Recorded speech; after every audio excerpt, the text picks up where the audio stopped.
hormati Bapak Ibu dosen, tenaga pendidikan, dan seluruh sivitas akademika Universitas Pendidikan Muhammadiyah Sorong, Bapak Ibu tamu undangan hadirin sekalian yang berbahagia.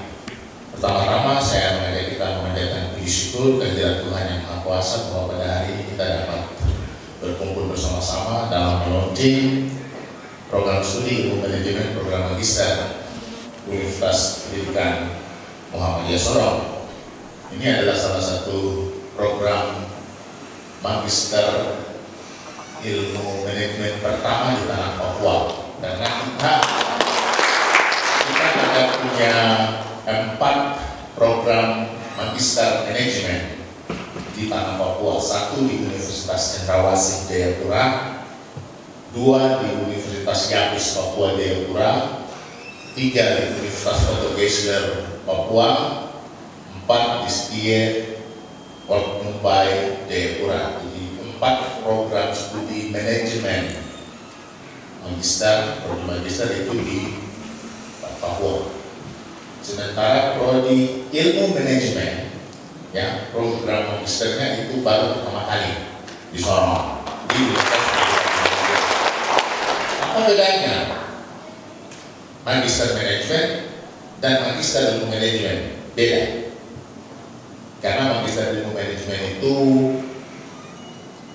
konsentrasinya lebih pada ilmu, sainsnya, sains tentang manajemen.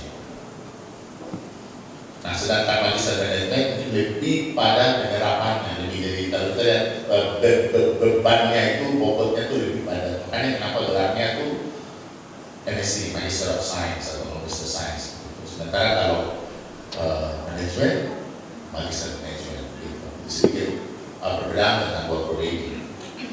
Mengikuti sambutan Bapak Rektor tadi, saya teringat pernyataan saya berkali-kali dalam berbagai sambutan saya dalam wisuda. Saya mengatakan bahwa cara meramal masa depan adalah dengan menciptakannya sekarang. Cara meramal masa depan Anda adalah dengan menciptakannya sekarang. Anda baru dengan pengetahuan yang Pak Rektor mau bicara di depan. Saya sudah dengar semua yang sudah terjadi di Uni Muda. Karena saya kepala LLDIKT ini sudah 7 tahun memimpin, dulu 65 perguruan tinggi swasta, sekarang 75 perguruan tinggi swasta dan 5 perguruan tinggi negeri di tanah Papua. Jadi total perguruan tinggi yang saya pimpin adalah 80. Kalau ditambah perguruan tinggi kementerian lain seperti Poltekkes, Kemenkes, IPDN, Poltek, Pelayanan Perikanan di Sorong, dan berbagai perguruan tinggi di bawah Kementerian Agama, itu ada 43, totalnya 123 perguruan tinggi yang berada di bawah koordinasi kendali Kementerian Pendidikan, Kebudayaan, Riset dan Teknologi yang saya pimpin di dalam lembaga layanan pendidikan tinggi wilayah 14. Saya dengan Pak Rektor bercerita di ulang-ulang. Dia cerita mau bikin ini, dia cerita mau bikin kedokteran. Itu barang yang saya sudah dengar dan saya sudah lihat tidak terjadi berulang-ulang dan memang tidak salah. Makanya saya bilang cara meramal masa depan Anda adalah dengan menciptakannya sekarang. Bagaimana menciptakannya? Kunci dari penciptaan adalah inspirasi. Inspirasi itu seperti apa? Inspirasi adalah ketika hati kita berdebar-debar. Aduh, saya senang, kalau saya dapat, aduh, saya suka. Kita sudah tahu apa yang kita mau. Proses penciptaan telah terjadi. Mengapa inspirasi adalah proses penciptaan? Karena ketika kita terinspirasi, we are inspired. Inspirasi terdiri dari 2 kata dalam bahasa Inggris.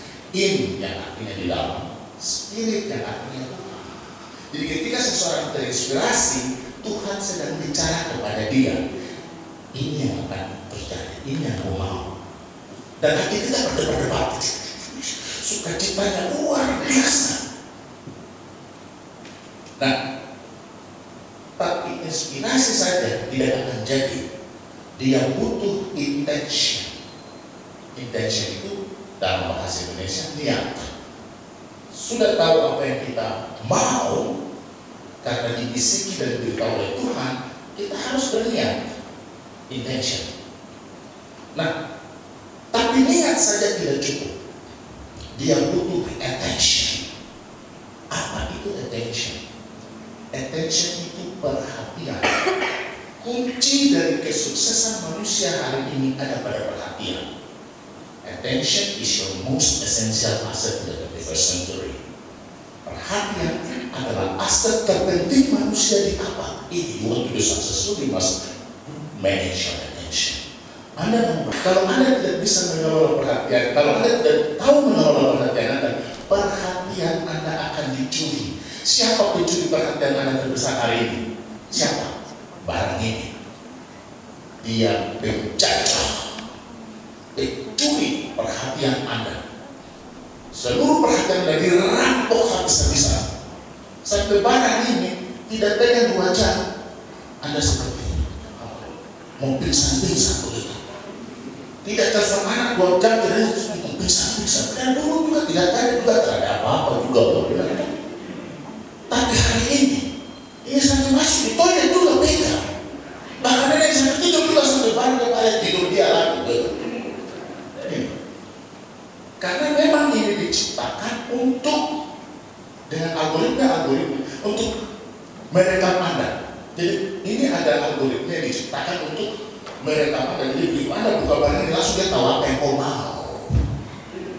Ya, pikiranmu, hatimu, perasaanmu, dia rekam barang dan kau habis.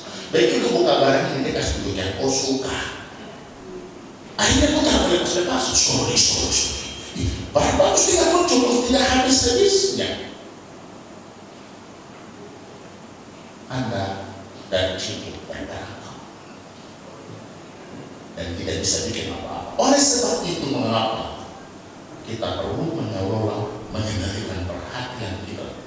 Dan kalau kita sudah mengendalikan perhatian kita, berikutnya adalah kita harus melakukan conscious action. Conscious itu artinya sadar penuh. Action itu artinya tindakan. Segala tindakan yang kita lakukan harus sadar bahwa kita lakukan ini sesuai dengan apa yang kita rencanakan. Jangan rencanakan lain, kerjakan lain. Nanti sore kalau di hari ini saya mau bikin ini, baru saya tidak bikin apa-apa. Karena perhatian saya dicuri dan saya tidak melakukan conscious action, tindakan-tindakan sadar penuh atas apapun yang kita lakukan di hari itu. Nah, kalau Anda sudah melakukan tindakan sadar penuh atau conscious actions, maka yang berikutnya adalah gunakan waktu Anda, time. Money is the time. Kalau dulu orang bilang time is money, saya balik dia. Money is time. Money is the currency of life. Uang adalah, waktu adalah uang kehidupan. Karena apa yang Rustamadi dokter ini buat, bukan dia punya uang banyak, tidak. Waktunya yang banyak dibelanjakan. Ini suruh buat ini, buat itu tidak pakai uang, itu pakai waktu. Dan dengan waktu kita bisa belanjakan apa saja. Persoalannya kita sadar bahwa waktu itu uang atau waktu itu penting. Waktu mau mati di rumah sakit, baru kita sadar setelah di rumah sakit mati habiskan uang ratusan juta untuk apa? Untuk tambahnya punya waktu saja. Betul tuh? Napas-napas terakhir kita habiskan uang banyak untuk apa? Untuk tambahnya punya waktu. Coba dikasih pilihan, kasih uang saja kalau waktu jangan. Oh tidak. Itu yang pertama. Yang kedua, Anda diundang di sebuah pernikahan atau Anda mengundang begitu banyak tamu untuk datang ke pernikahan anak Anda. Mereka kirim uang juta-juta, tapi mereka tidak ada, tidak datang. Bahagiakah Anda? Di situ baru Anda merasa bahwa waktu tidak ada arti. Yang ada adalah waktu yang diberikan untuk Anda. Itu baru kita merasa ternyata waktu itu sangat berharga. Tapi persoalannya sadar itu waktu memati baru sadar. Kenapa tidak sadar tempo-tempo? Orang yang sadar tempo itu yang berhasil macam Dr. Rustam Maji. Itu satu contoh. Nah, kalau kita sudah punya waktu dan kita sudah tahu itu dan kita sudah menggunakan waktu kita dengan baik, yang terakhir adalah kualitas. Apapun yang kita lakukan, kita harus lakukan versi terbaiknya kita. Maka segala yang kita lakukan terbaik. Terbaik dari mana? Gampang kualitas. Lihat dia bangun pagi jam berapa. Kalau dia bangun jam 4 pagi, itu kualitas tinggi.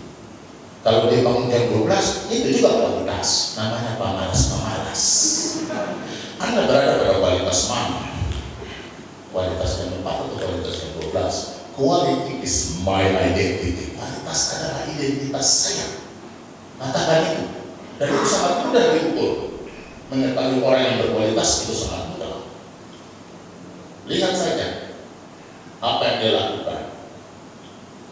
Mengheran-herankan kita kan tidak. Kalau itu mengherankan, maka ada beberapa ciri di orang ini. Yang pertama, Tuhan ada di dalam dia. Yang kedua, dia mengatakan dan mengerjakan apa yang dia niatkan untuk kerjakan, yang dia dapatkan dari Tuhan melalui proses inspirasi. Tuhan ada di pemuda ini.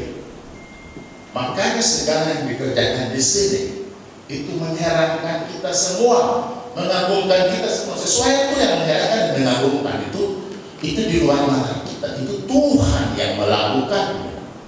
Dan itu bisa terjadi kapan saja kalau kita tahu bagaimana menjalani dan mengelola hidup kita.